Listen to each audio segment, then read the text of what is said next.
Good morning, everyone. So, hope you all are keeping well. So, thanks for taking part in this Tech Talk session. So, as you all know, today the Tech Talk is on Microsoft Learning and Knowledge Builder program. So, the speaker for this session is Srihan de Mel, and he will be speaking few points which are related to Microsoft. So, hope you all will enjoy it. Over to Srihan. Okay, thanks, Tina. It's a great pleasure to meet you all on Tech Talk, and also I see a big audience. This audience, I think, 60% of the audience is new to the Microsoft Learning. So I think there will be a lot of questions. Unfortunately, I won't able to answer your question online, but I will take it offline and answer it, and or we can have another Tech Talk session incorporating your questions and answers. So if I just talk about the objective of this Tech Talk, because with the current situation we have seen, there's a growth on learning, and as well as especially on different platforms. So now this is a time that everyone is focusing on knowledge gaining. So we thought with the questions that we received and all that, we thought, okay, it's better to do a session on Microsoft Learning and how this can be used to build your knowledge on the platform. So this is the intention of it. So to do that, what I have done is I have used Microsoft resources. So when you're using Microsoft resources, I, as a Microsoft resource person and a trainer, I am aligning with Microsoft copyright rules as well. So all the images that you're seeing is taken from Microsoft resources. If I just get into the focus area, I'm just trying to give you a high view of the enterprise view, and then I'm just going to interconnect the knowledge of that enterprise view to your Microsoft Learning, and then I'm just going to talk a little bit on the knowledge building program.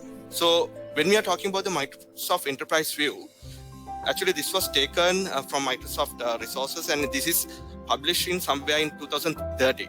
So that's why you can see SharePoint 2013, Office 2013 and all that, because this is the enterprise view given for enterprise. As you can see, I don't want you all to read this because it's so complicated, and also it's the fonts are very small. So it's very, there's no way that I can incorporate the full building blocks in detail, but what I have done here is I just want to give you a snap idea on the different building blocks that is inside the enterprise view. This is on-site enterprise view, right? So when you look at it, you can see you have Office products, and also you have the business solutions, and also you have CRM incorporated with the servers and the storage. So likewise, this is something little bit complicated, but now this has been grown to the next level with the introduction of Azure or the cloud solution. So as you know, like other solutions like AWS and other cloud providers, Google, so Microsoft is also having a cloud solution architecture, which is we call it as Azure. Now when we are talking about Azure, and when we compare with other service providers, right, they talk about two dimensions. Now I just wanted to just give you a focus on what are these two dimensions. One is called public cloud, or you call it as cloud, and the other part is the on-premise. So that's why we call it as two dimensions. Now Microsoft, instead of introducing two, they have introduced three actually. So I'll tell you why they have done that. So if I just start with the public cloud area, now if you are a AWS architect or a AWS developer, you will know there are different components. Likewise, on Microsoft also, we have different components. So basically, the cloud components, they have divided like network services, data services, and compute. So I'm not going to talk in detail about these individual building blocks, because I will have another session which we compare these building blocks and give you more details of the cloud components and how it works and all that, so that you will get a clear picture. But as of now, what you need to know is like there's a in the cloud also, like other service providers, you have divisions, and these divisions are incorporated with different building blocks. And on when we are talking about the on-premise thing, right now, as I told you, on-premise we have the servers. So this server area is divided as storage, virtualization, file services, right, and the networking, right. So other than that, you will see there's another segment called the system center. So this was an introduction of Microsoft. So example, if somebody is a enterprise or administrator who knows about their infrastructure and all that, so, and he wanted to grow his knowledge on the data centers, right? So how that will work is covered under this system center. And then on top of that, Microsoft have introduced different components and stacks where it is incorporated so that it's work more likely a middle tier between the cloud and the on-premise. This whole thing we can define it as a cloud ecosystem. So I know this. I'm not going into detail level here, but what I want to tell you here, with this structure, that is Windows 2012 R2 and the System Center R2, there was a huge change on the Microsoft Learning. So when we interconnect these two, I will just show you. With this, they have created around 45 different specialization stacks. So actually, like with this background, I just like to go to the next slide, because as everyone knows, there's a topic called lift and shift. Now, when we are talking about lift and shift, is some on-premise solution, you need to lift and shift to a cloud. So most of the time, people are thinking, because it's Azure, it's only supporting Microsoft. No, because if you can see this slide, right, it supports for many data structures, right, and many databases. So the idea is how to do the lift and shift. Now, we know that the data migrations and migration implementations and all that are going to be complicated. But what Microsoft have done is they have introduced a Azure database migration service. So actually, if you are master on this particular Azure database migration service, you will understand how these different databases are interconnect, or how to migrate without any impact on the existing data. So likewise, you will get a clear picture on the Azure migration service. So basically, if you are a architect currently learning on AWS architect course, or administrator, or a AWS developer, or somebody, this is a good area that you can look into, because what you need to know is what are the building blocks, because when you compare those cloud solutions, you can compare the building blocks together. So if you compare those building blocks, so that you will understand these building blocks have similarities, so that what you need to do is you need to just to brush up your knowledge on the gaps, so that you will learn this product, and even you can go for the next level of certification and hands-on experience likewise. So basically, this is a good area. And also they have when I'm talking about the learning, I'll just highlight on this area, because this is a focus area, and Microsoft have done a lot of new changes to this area, introducing new curriculums. So this is one of the target areas in Microsoft. So I was just talking about the 6 components that it is coming under the tech stack. So these components are actually integrated in between. So if you just look at it, you have that application platform. I think this is one of the the focus areas, because in that application platform, you can see there's a Microsoft Dynamics logo. Actually, this represent actually two components. One is called the business application, other one is called the CRM. So in when we are talking about this application platform, this CRM and business application, again this business application is divided under two components. One is called Navision and other one is called the AX.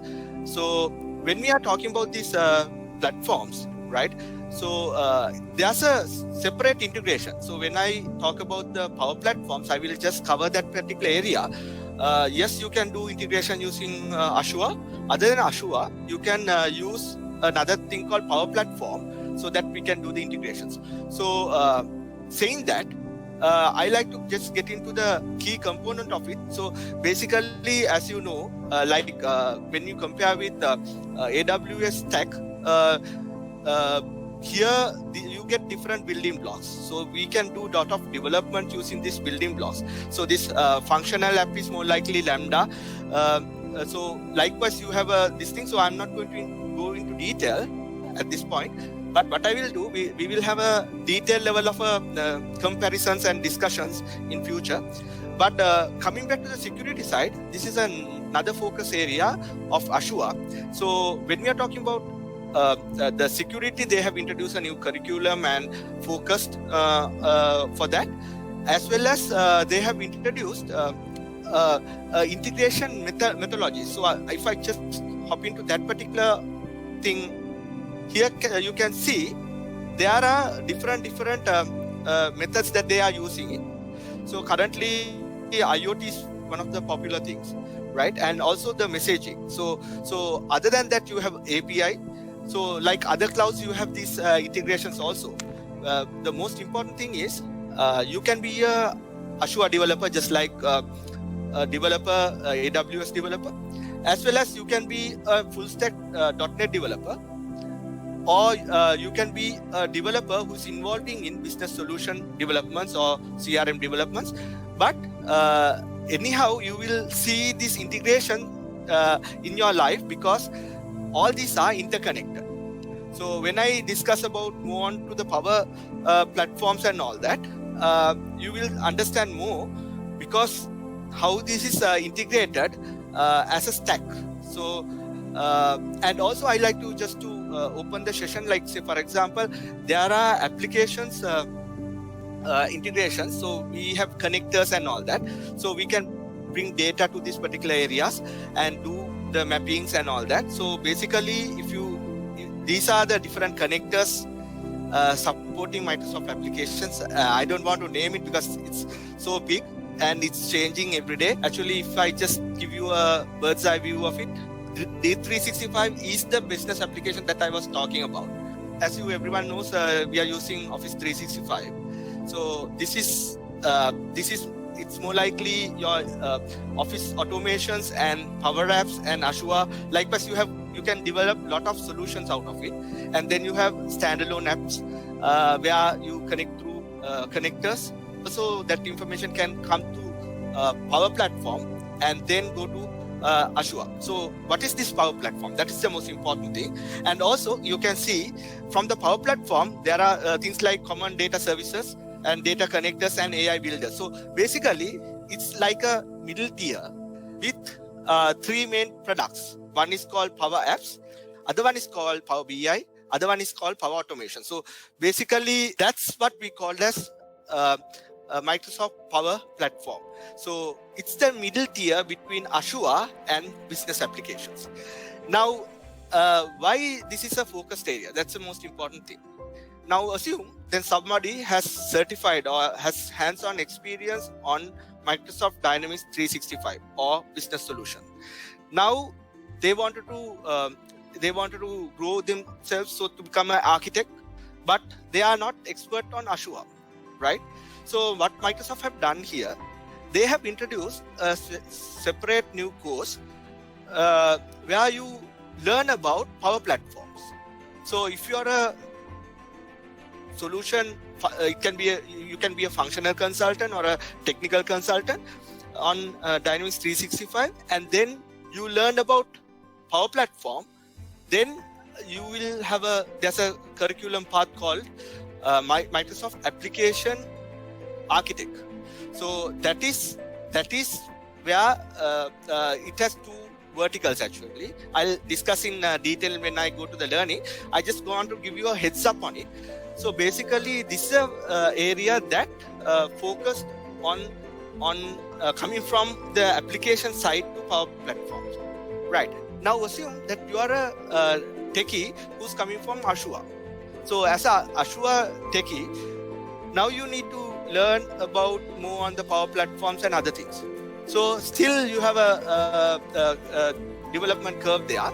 So Microsoft have introduced a thing called DevOps, where you can become an expert on the DevOps side. I will introduce that and explain that on the next slide. So basically, so you have a path there also. So not that Microsoft have not done the stack integration together, and not only the stack integration, they have developed separate curriculums so that you can be an expert or you can grow your career as an architect of the full stack. And if somebody knows about Azure as well as Power Platforms and business solution, then you are all round. So then it's called as an enterprise architect, so that you can present yourself on Power Applications and other things as well. So this is how Microsoft have developed the stack. So I think I have put it in such a way that explain it to everyone. First here, what you see is the business application. So D365 is the business application where you get AX, Navision, and CRM.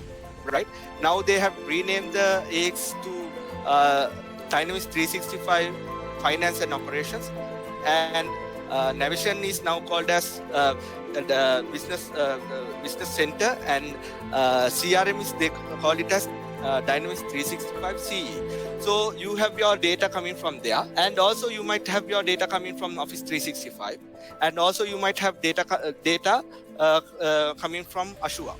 And as you know, using other connectors, you get the business app and data. So all that are coming together. So this data will flow to the next tier, which is called the Power tier.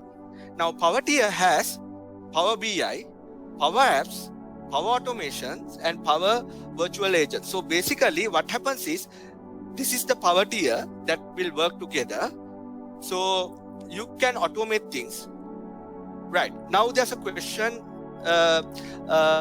when we were doing the one of the projects, because the question was, do you all have the expertise on Microsoft Flow? Then we said yes, we can do that. Then the question was, but the problem is we have to convert some business flows, conventional business flows from CRM. So now this is where the CRM developer and the Power App developer comes together.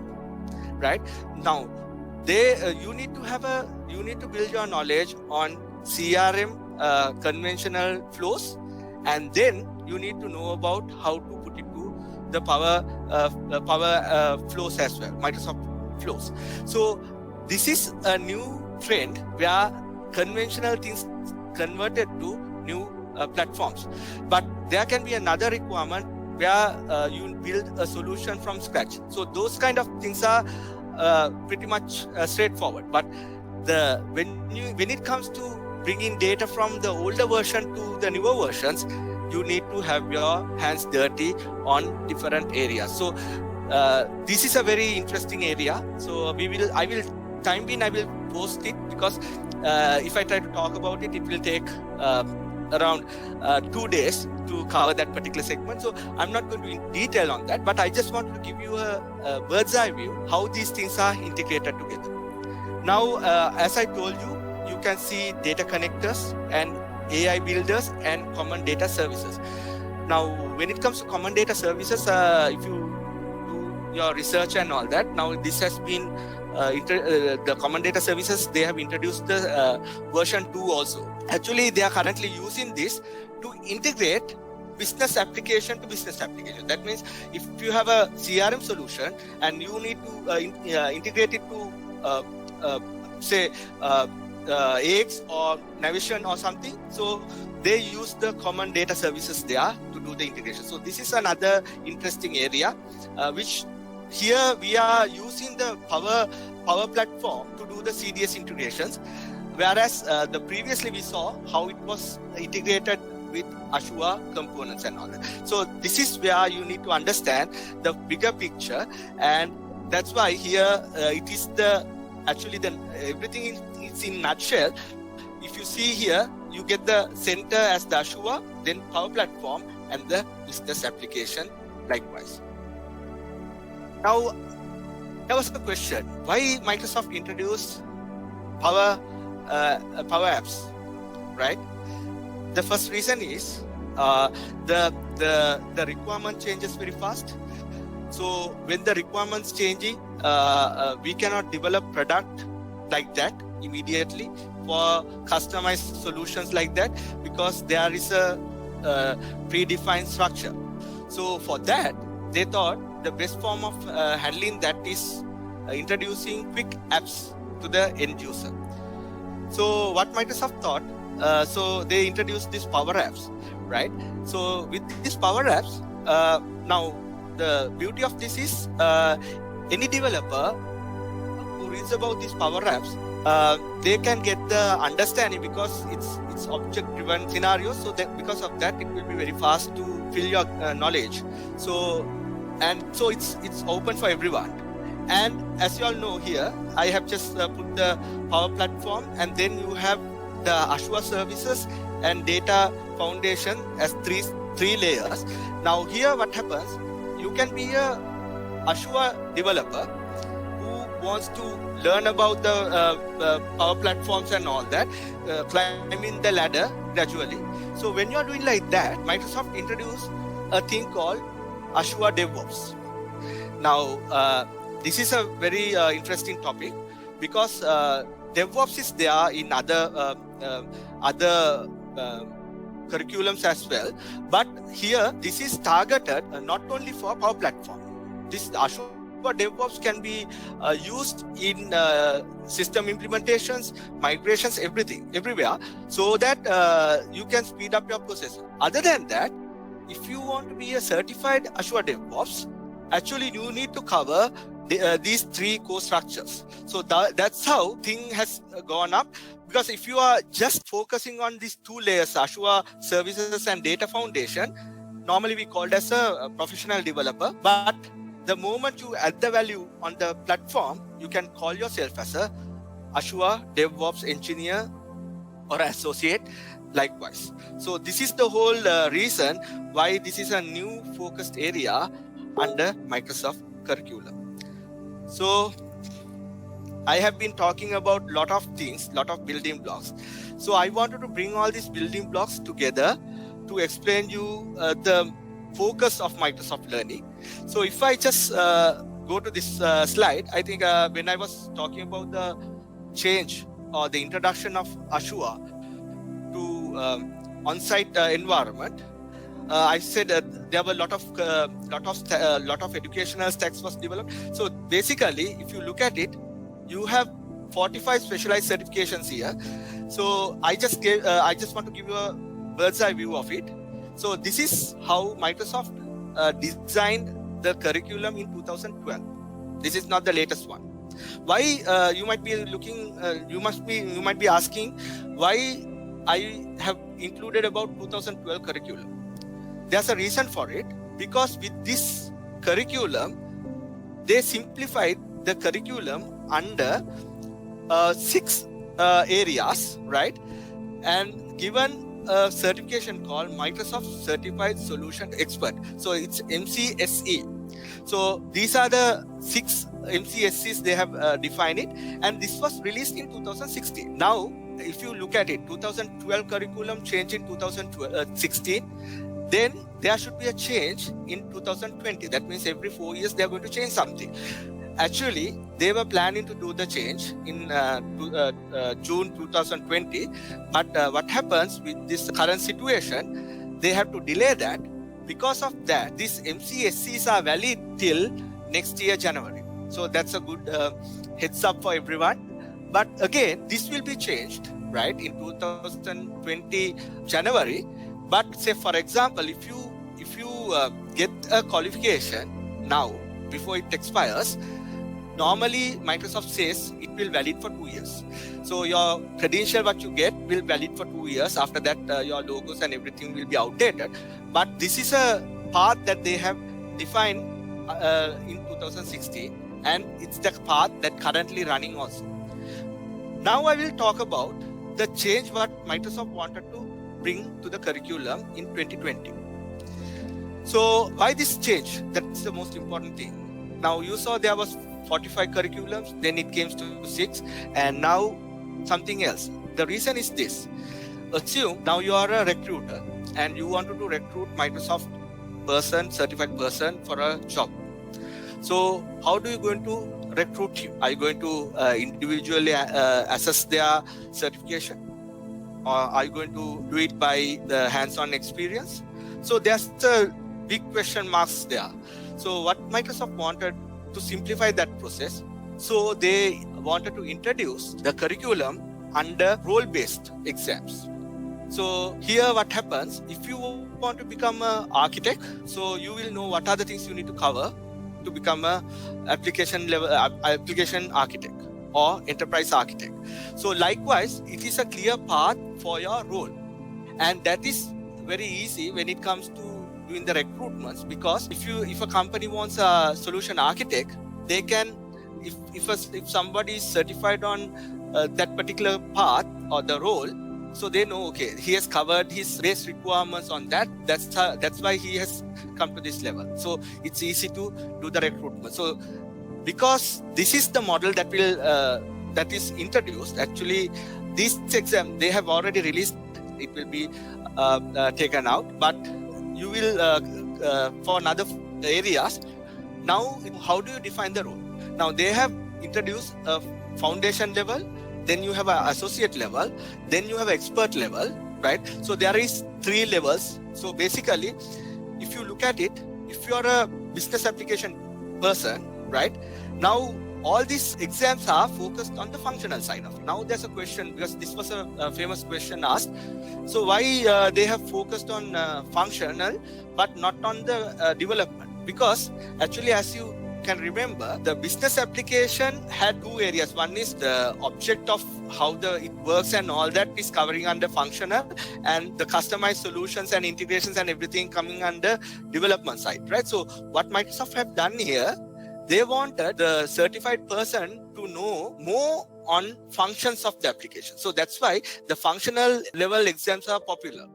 So, and because of this, if you want to become a business consultant, or if you want to handle implementations or anything, so you have to certify on this segment. So they have introduced several exams here. So I'm not going to go into the detail level, but basically this is focusing on the business application. Then you have thing called app developer. Now app builder. So basically, can you remember I was talking about Azure developments and all that? So actually that is the only exam they have introduced, that is called Azure developer associate exam. So that is the how you use the Azure components and develop things, that covers there. And then you have the AI path, where we call it as data management and analytics. So that also has separate segments, and in that they have covered about how the databases works and all that, and also AI side. And also on top of that, you can see they have focused more on the data science side. So it's a new development, and nowadays most people are focusing on this area. So it's worthwhile having a look at it, because data science is something that is growing now with a high potential. And also, if you go to the MCSC productivity side, right? So these are more into the applications, teams and other things, right? Messaging, security, likewise. And also infrastructure side. This is the most important thing, which I was focusing also. I told you, if you can be a Azure administrator, or you can be a Azure solution architect expert, or you can be a security associate. And also on all connected with all this, they have introduced a new curriculum for DevOps. So I have just got everything in one slide. I know it's difficult to read, but when you get the presentation slide, I think you can read it. So here, as I explained you have the fundamental level, then you have the associate level, and you have the expert level. And can you see something onto your right hand side? Something is there is called specialty. So this is something new. Say for example, if somebody knows SAP and they know bit of Azure, and I said discuss about the database migrations and other stuff. So assume that you are expert on that area, and they have introduced one exam so that you can show yourself saying that I know about SAP as well as I know about Azure, so I have a specialty on this particular area. So Microsoft have defined exam for that as well. So basically, if we put everything together, right, you can see under the expert exams, there's a thing called Azure DevOps expert, engineering expert. So that is where you come from the Azure side, and then you cover the Power Platform side, so that you cover the full segment. And then you have Azure Solution Architect expert, where it's same as like AWS Solution Architect. So it's more on to the cloud side of the architectural thing. And then you have Azure Solution Security side as well. So there's a separate thing, but it's under associate level because it's not expert level yet. So there will be new things coming up there.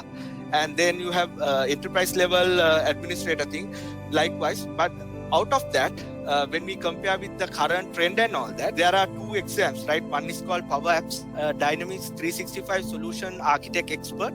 This is actually this is MB600, that is for the CRM or the D365 CE, that is customer engagement. If you expand your knowledge on the Power Platform, right? So you and do this MB600 exam, you will get an architectural level, but this is a solution architect. And then there's another solution architect stack is there for anyone who's coming from AX or what you call D365 finance and operations. So basically, if you take when you do the Power Apps thing, that is MB700 thing, it will be like Dynamics 365 finance and operations app solution architect expert. So basically those are the expert levels. So when you are an expert, that is like they know that you know in and out of all these things. So that's why Microsoft have revised their curriculum to focus on role based. So how will this help Oxenta? So basically now there are a lot of different building blocks, and we know we have different stack experts. So if you want to expand your knowledge on Microsoft, first thing what you need to do is you need to understand the gaps, right? So when you learn the gaps, definitely you will able to sit for these things and do experiments, do labs and all that, and help on the stack as well. So this will expand your knowledge. So actually by sharing this knowledge, the whole purpose was to help you to grow.